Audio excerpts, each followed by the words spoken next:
Loisa Andario may panunukso sa K-Deluxe kung saan sa latest TikTok video ni Alexa Ilacad, doon nga umapaw ng mga komento ng mga co-actors nga nito sa PPP na umani nga agad ng samot-saring komento sa social media.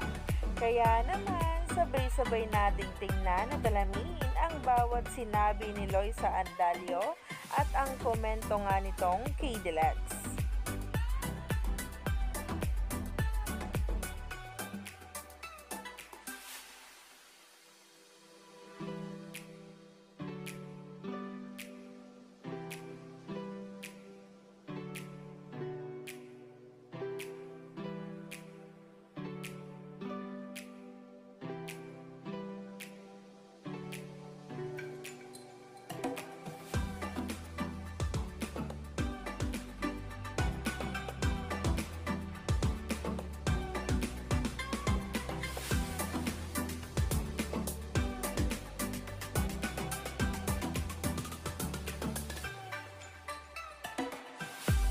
Talagang hindi nga maboboring kapag magkasama sila.